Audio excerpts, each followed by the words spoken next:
और चलिए रुक करते हैं कुछ और खबरों का।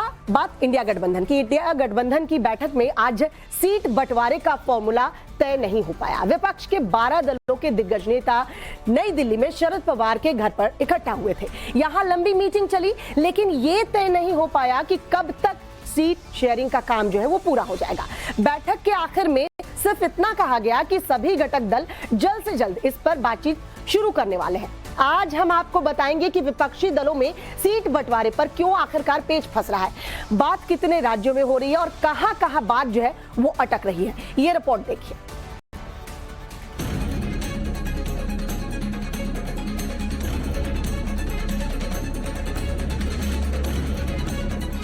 दुनिया के सामने बढ़ाकर देश का मान। जब सड़क पर उतरा देश का प्रधान तो तस्वीरें ऐसी थी।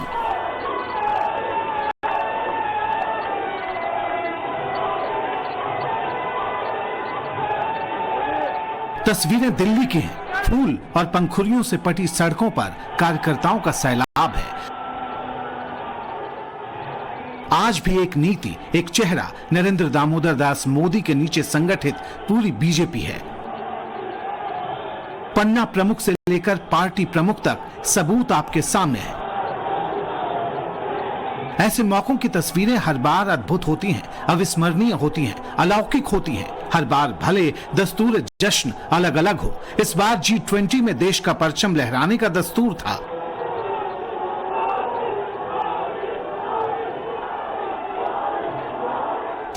लेकिन दिल्ली में 6 दीनदयाल उपाध्याय मार्ग पर भारतीय जनता पार्टी के मुख्यालय से महज कुछ किलोमीटर दूर उसी नरेंद्र मोदी को हरा देने के लिए एक बैठक चल रही थी।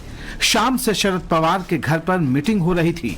इसमें भले राहुल सशरीर नहीं थे, लेकिन इन दिनों उनकी रणनीति की आत्मा कहे जाने वाले केसी वेणुगोपाल मौजूद थे।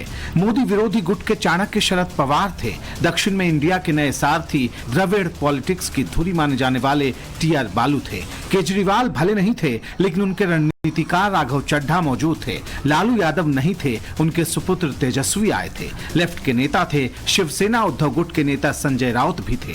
नीतीश की पार्टी के भी नेता थे। सबको लगा कि इंडिया की इस बैठक में सीट शेयरिंग पर कुछ न कुछ ठोस फैसला हो जाएगा, जो ये विश्वास दिलाएगा कि हाँ, ये गठबंधन बहुत तेजी से नरेंद्र मोदी को कैचअप कर रहा। लेकिन नतीजा क्या सामने आया, आप खुद सुने और तय कर लें। मोटे मोटे तौर पे जो फैसला लिया गया है वो एक तो ये है कि जल्द से जल्द तमाम पार्टियां आपस में बैठकर, जो मेंबर पार्टीज हैं, वो सीट शेयरिंग पे चर्चा कर फैसला लेंगी। Coordination committee decided to start the process for determining the seat sharing. It was decided that the member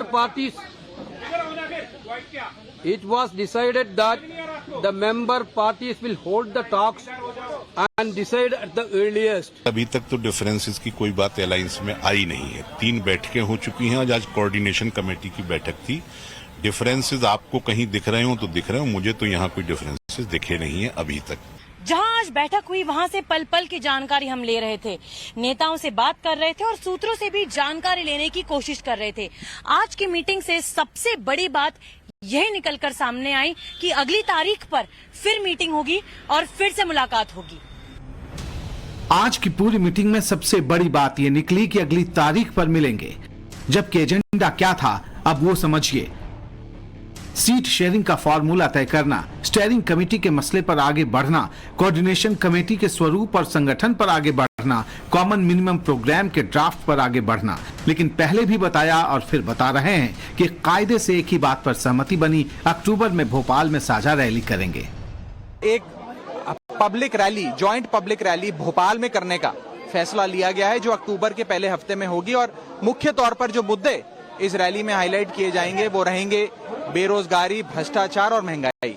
सवाल ये है कि अब भी सीट शेयरिंग पर चीजें उतनी तेजी से आगे बढ़ती हुई क्यों नहीं दिखाई दे रही हैं? जितना तेजी से इसे निपटाया जाना था, तब जब आपके सामने मोदी शाह जैसे सुसज्जित, संगठित राजनीतिक प्रतिद्वंदी हो। फिर वजह क्या है कि इंडिया गठबंधन के लिए सीट शेयरिंग का फॉर्मूला तय नहीं हो पा रहा या इसमें दिक्कतें आ रही? टास्क तो बहुत विस्फोटक है, ये समझ में आता है। पहले तय करना होगा कि कांग्रेस कितनी सीटों पर चुनाव लड़े। एसपी और टीएमसी चाहती है कि कांग्रेस 200 सीटों पर लड़े। कांग्रेस कितनी सीटों पर चुनाव लड़ेगी वो पत्ते नहीं खोल रही। कांग्रेस ने 2019 में 421 सीटों पर उम्मीदवार उतारे थे, जिनमें से वो सिर्फ 52 सीटें ही जीत पाई थी, जबकि 209 सीटों पर कांग्रेस 2 नंबर पर रही थी। अब सवाल है कि क्या कांग्रेस विनिंग और रनर अप यानी दूसरे नंबर वाली 2019 की अपनी 261 सीटों में से 61 सीटें छोड़कर अधिकतम 200 सीटों पर चुनाव लड़ने को तैयार होगी? इस पर कांग्रेस फिलहाल खामोश है।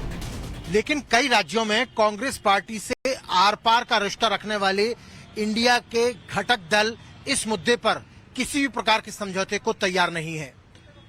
10 ऐसे राज्य हैं जहां पर 313 लोकसभा सीटों के लिए किसी भी प्रकार का समझौते का कोई फॉर्मूला तैयार करना बहुत चुनौतीपूर्ण है। अब ये समझा देते हैं कि 10 राज्यों में 313 सीटों का पेच आखिर इंडिया गठबंधन को क्यों परेशान कर रहा है। यूपी की 80 लोकसभा सीट, बिहार की 40, पश्चिम बंगाल की 42, महाराष्ट्र की 48, दिल्ली की 7, पंजाब की 13, हरियाणा की 10, झारखंड की 14, केरल की 20 और तमिलनाडु की 39 लोकसभा सीट। दिल्ली, हरियाणा, पंजाब से लेकर बिहार और पश्चिम बंगाल तक से अलग अलग सुर सुनाई दे रहे हैं। हरियाणा में 10 लोकसभा सीट है जहां कांग्रेस और आप आमने सामने है। कांग्रेस ने साफ कह दिया है कि वो सभी 10 सीटों पर चुनाव लड़ेगी, तो आपकी हरियाणा यूनिट पे चुनाव लड़ने की बात कह रही है। कुछ यही हाल पंजाब का भी है। यहाँ भी कांग्रेस और आप में आमना सामना है। यहाँ भी दोनों दलों में आर पार की नौबत है।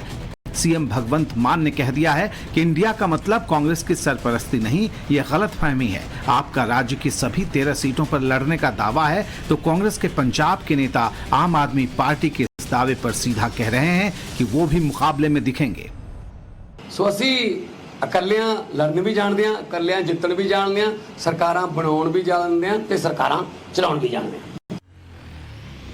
दिल्ली की बात करें तो यहां आम आदमी पार्टी और कांग्रेस में सीधा सामना है। 2019 में कांग्रेस ने सभी 7 सीटों पर चुनाव लड़ा, सभी पर पार्टी की हार हुई, 5 पर दूसरे नंबर पर रही। आम आदमी पार्टी ने भी 7 सीटों पर चुनाव लड़ा, वो 2 सीटों पर दूसरे नंबर पर रही, बाकी पर तीसरे नंबर पर। कांग्रेस के नेता 2019 चुनाव में मिले 22.6% वोट का हवाला देते हैं, तो आपके नेता कहते हैं कि उन्हें 18.2% वोट मिले थे। अब एमसीडी चुनाव के बाद आपकी दावेदारी और भी मजबूत है। ऐसे में दिल्ली के लिए सीट बंटवारे का फॉर्मूला तय करना आसान नहीं होगा। पश्चिम बंगाल में 42 लोकसभा सीट है, जहां 2019 में टीएमसी 42 में से 22 सीटों पर जीती थी। 19 सीटों पर पार्टी दूसरे नंबर पर थी। कांग्रेस को 2 सीट पर जीत मिली थी। टीएमसी यहां सभी सीटों पर चुनाव लड़ना चाहती है, तो कांग्रेस के अधीर रंजन चौधरी को यह मंजूर नहीं। इस बीच ममता बनर्जी ने बड़ी बात कह दी है। विदेश दौरे पर गए टीएमसी प्रमुख से दुबई में श्रीलंका के राष्ट्रपति रनिल विक्रमसिंघे ने पूछा कि क्या वो भारत में पीएम फेस हो सकती हैं। इस पर ममता ने कहा कि अगर लोग समर्थन करते हैं तो हम कल इस स्थिति में आ सकते हैं। Can I ask you one question? Yes. Are you going to leave the opposition alliance? Oh my God. You're all wondering, huh? It depends on people, you know. No, is she going to leave the opposition alliance? Sir, opposition may be position also. देश के सबसे बड़े सूबे उत्तर प्रदेश में भी Congress party के लिए Samajwadi party और आरएलडी दीवार बनकर खड़ी है। वजह है पार्टी का कमजोर जनाधार। अगर यूपी की बात करें तो 2019 में यहां की 80 में से सिर्फ 5 सीटें समाजवादी पार्टी ने जीती थी। 31 पर वो दूसरे नंबर पर थी, तो कांग्रेस ने 67 सीटों पर उम्मीदवार उतारे थे। लेकिन सिर्फ रायबरेली की 1 सीट ही पार्टी जीत पाई थी। अब एसपी उसे मनचाही सीटें नहीं देना चाहती। ये हाल तब है जब 1 सितंबर को इंडिया अलायंस की मुंबई में हुई बैठक में साझा बयान में इस बात को सबसे ऊपर रखा गया कि सबसे पहले सीट शेयरिंग की प्रक्रिया को पूरा किया जाएगा।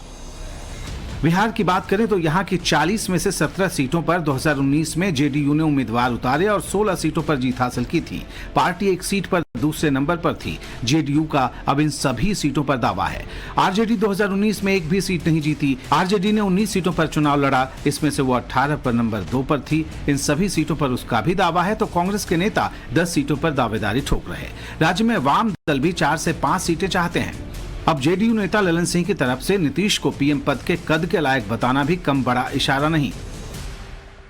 ऐसा नेता इस देश को, बिहार को दिया है जो पूरे देश का, बिहार का नेतृत्व तो कर ही रहे हैं, पूरे देश का नेतृत्व करने के लिए आज खड़ा है। भारत सरकार में रेल मंत्री रहे, कृषि मंत्री रहे, भूतल परिवहन मंत्री रहे और इतने दिनों तक केंद्रीय सरकार में मंत्री रहने के बावजूद आज तक किसी माई का लाल का साहस नहीं हुआ कि नीतीश कुमार के कपड़े पर कोई दाग दिखा दे। ये बयान भी तब आया है जब G20 समिट के दौरान पीएम मोदी के साथ बिहार के सीएम नीतीश कुमार की तस्वीरें चर्चा में हैं। भले ही बैठक शरद पवार के घर पर हुई हो, लेकिन खुद महाराष्ट्र में भी कम बड़ी चुनौती नहीं।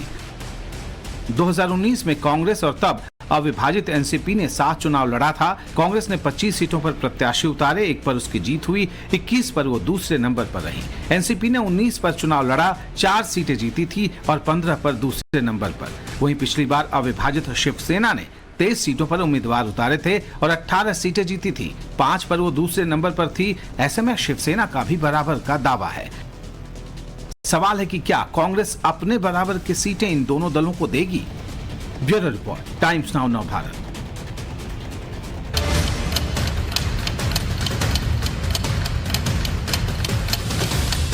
ब्रेक के बाद आपका स्वागत है। जम्मू कश्मीर के अनंतनाग में आतंकियों से मुठभेड़ में 3 अफसर शहीद हो गए हैं। बताया जा रहा है कि अनंतनाग के कोकेर नाग में लश्कर और टीआरएफ आतंकियों के खिलाफ सर्च ऑपरेशन चलाया गया था। जवानों को आतंकियों के छिपे होने की खबर मिली थी। इसके बाद से आतंकियों के खिलाफ वहां पर ऑपरेशन चलाया गया। आतंकियों का ठिकाने की ओर जाते वक्त आतंकियों ने जो है वो फायरिंग शुरू कर दी, जिसमें कि 19 राष्ट्रीय राइफल के कर्नल मनप्रीत सिंह, मेजर आशीष और जम्मू कश्मीर पुलिस के डीएसपी हुमायूं भट्ट शहीद हो गए हैं। आतंकियों की कायराना हरकत के बाद नाकेबंदी तेज कर दी गई है। फिलहाल पूरे इलाके को घेर लिया गया है, सर्च ऑपरेशन चलाया जा रहा है। फिलहाल अनंतनाग में ये आतंकियों से मुठभेड़ अभी भी जारी है। 3 तस्वीरें इस वक्त हम आपको टीवी स्क्रीन पर दिखा रहे हैं। आतंकियों से मुठभेड़ अभी भी अनंतनाग में जारी है और कर्नल समेत 3 अफसर हमारे शहीद हुए हैं। एलजी मनोज सिन्हा ने शहीद अफसरों को श्रद्धांजलि जो है वो अर्पित की है। अब आपको बता दें कि जो हमारे 3 अफसर शहीद हुए, हमारे जवान जो शहीद हुए, कर्नल मनप्रीत सिंह जो है उन्होंने जान अपनी गंवाई है, क्योंकि आतंकियों ने कायराना करतूत की और आतंकियों ने अंधाधुंध फायरिंग कर दी। यहां डटे हुए थे हमारे जवान।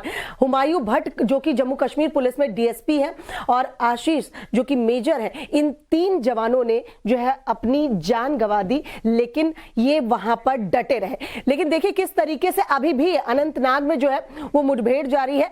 आतंकियों की इस कायराना हरकत में शहीद हुए अफसरों के प्रति संसदीय कार्य मंत्री प्रहलाद जोशी ने दुख जताया है और प्रहलाद जोशी ने ट्वीट किया है, कह सकते हैं एक्स किया है, परिवार के प्रति संवेदना जताई है। वो आपको बता दें, जम्मू कश्मीर में आतंकवाद विरोधी अभियान में 2 सैन्य अधिकारियों और 1 पुलिस अधिकारी की शहादत के बारे में जानकर बहुत दुख हुआ। मैं दिवंगत आत्माओं की सद्गति के लिए प्रार्थना करता हूं और उनके परिवारों के प्रति अपनी संवेदना प्रकट करता हूं।